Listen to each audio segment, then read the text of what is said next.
So, a Michigan mosque held a memorial service to honor Ayatollah Khomeini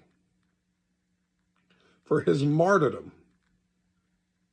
The Ayman then called the U.S. military evil. I want to go on the record by saying the United States of America is the only country in the world, in the whole world,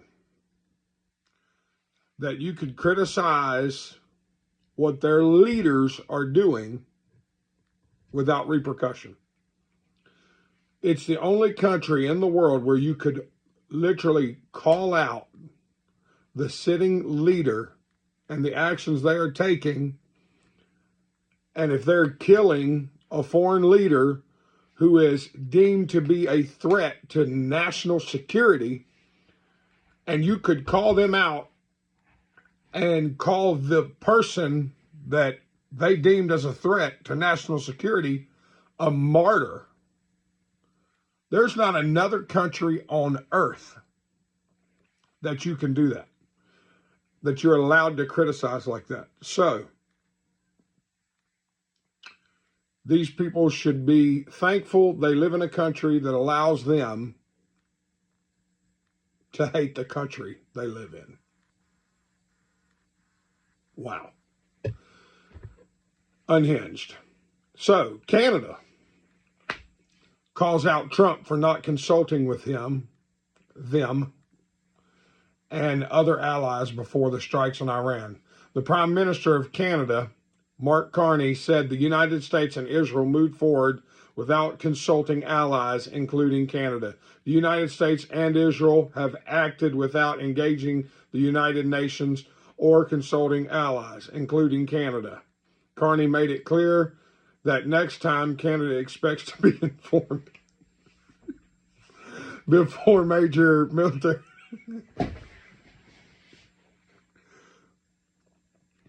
Bro, you're riding the boat. Or wagon, let me put it that way. You're riding the wagon. We're pulling the thing. The only reason that NATO exists is because every other nation in the world needed the U.S. to make sure that peace and peace treaties are kept throughout the entire world. The only reason NATO exists is for the U.S.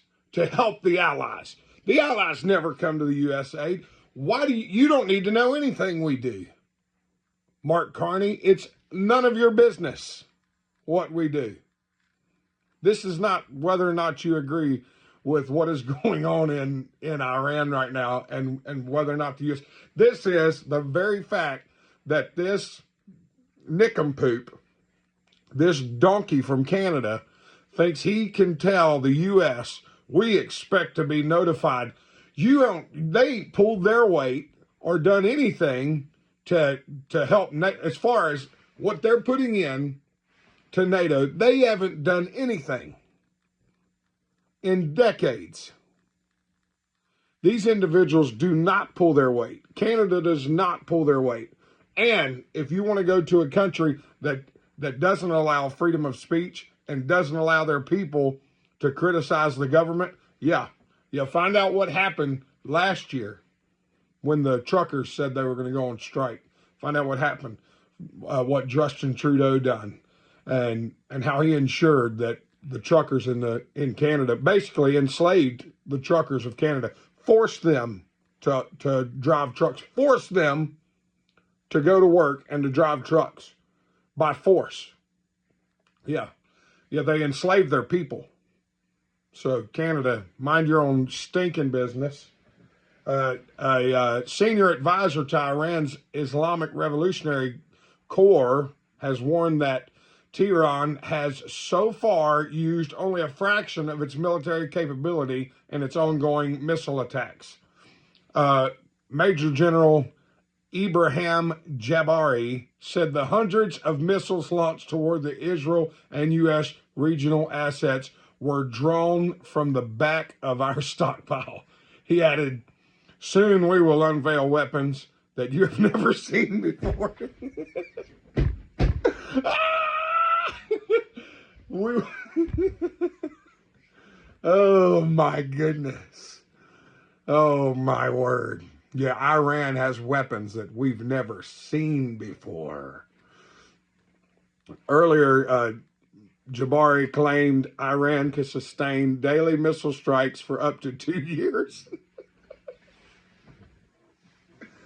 And so, oh, daily missile strikes. Okay, so let's just say one missile daily, 365 times 2 would be 730. So, okay. I mean, he didn't say how many missiles they could fire off. Just, so let's say they have 730 missiles. So they could survive daily missile strikes for up to 2 years. And said its most advanced system, including hypersonic weapons and parts of its drone fleet, have not yet been deployed. He also asserted that U.S.-Israeli strikes failed to hit Iran's most sensitive underground facilities. The general, who previously commanded the elite Valley Am Protection Unit, responsible for the Supreme Leader's security, emphasized that Iran's most effective missiles remain protected in deep, buried, reinforced facilities that he described as enormous. Probably about as big as his head. So things got heated when a Middle Eastern man confronted protesters who were supporting the Islamic regime of Iran in a city hall in Philadelphia. So he called them hypocrites for not supporting the 50,000 Iranians that lost their lives to the Ayatollah. He further told them they were fake activists who didn't have anything better to do, and asked why, they haven't supported the 50,000 lives that were taken, and called them out for not supporting the women who faced Islamic tyranny. So this is a Middle Eastern man. They surrounded him and basically forced him to the ground. He's like trying to crawl between their legs, and they're attempting to like kick at him and force him into this group where they've completely surrounded him and will not let him out. At one point, he couldn't even move. It's obvious in the video that he is Middle Eastern, but he's sitting here telling these people, you're hypocrites. First off, you don't even understand what is going on in the Middle East. You don't understand the tyranny. You don't understand Sharia law. You don't understand the things that people in the Middle East face from Islamic terrorism. And he does. And he calls them out on their hypocrisy. And here's the thing. This is crazy. So the protesters that protested, 2 protesters being killed, and you know what I'm talking about, ICE encounters where 2 different protesters have been killed. The same people protesting that are now protesting the death of a guy who killed 30,000 of his own protesters. It's insanity. What are we going to do? So Israel struck Iran's assembly of experts while 88 members were convened to select a new supreme leader. Israel strikes Iran's assembly and took out a lot of the building with a strike, and took out several members of that leadership that were choosing a new leader to govern the regime, the Islamic regime there. So, on to Marco Rubio. So, and Matt Walsh actually tweeted this today.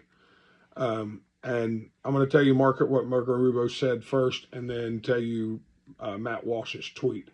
So the president made the very wise decision. This is Marco Rubio talking. We knew that there was going to be an Israeli action. We knew that would precipitate an attack against American forces. And we knew that if we didn't preemptively go after them before they launched those attacks, we would suffer higher casualties. And then Matt Walsh said, so he's flat out telling us that we're in a war with Iran because Israel forced our hand. This is basically the worst possible thing he could have said. So I'm not going to get into whether or not Israel forced us into a war. None of that. My stance is that the war is justifiable. So I'm not going to get into whether, we wanted to be in this war, whether we basically whether the reasons of why we went into this war. I support it. I believe that we're doing the right thing. Iran has been attacking Israel and calling for the death of Israel, calling for the death of Americans for a very, very long time. And it was about time for somebody to do something. And for all of those people that are saying, well, we've been saying for years that Iran was trying to create weapons of mass destruction, and they never have, and da-da-da-da-da, and we've been saying it for 30 and 40 years. Well, the general that I just quoted a while ago said they have weapons we've never seen before. So to that, I say touche. The eldest son of the Ayatollah Khamenei has been elected to replace his dad as the supreme leader. So, and that came out from the New York Post today, that his eldest son will be taking over. And here is the very sad part of this video. The U.S. Department of War has just released the names of the 4 American troops killed in Operation Epic Fury. Captain Cody A. Cork of Florida. Sergeant First Class Noah L., and I can't really pronounce his last name too well. Let's just say Tygens of Nebraska. Sergeant First Class Nicole M. Amo of Minnesota. And Sergeant Declan J. Cody of Iowa. God bless these heroes and their families. And these soldiers gave all, the ultimate sacrifice. So we need to do our best to honor these individuals. And I'm glad to be an American. Like, share, and subscribe. And we will come out with more content very soon.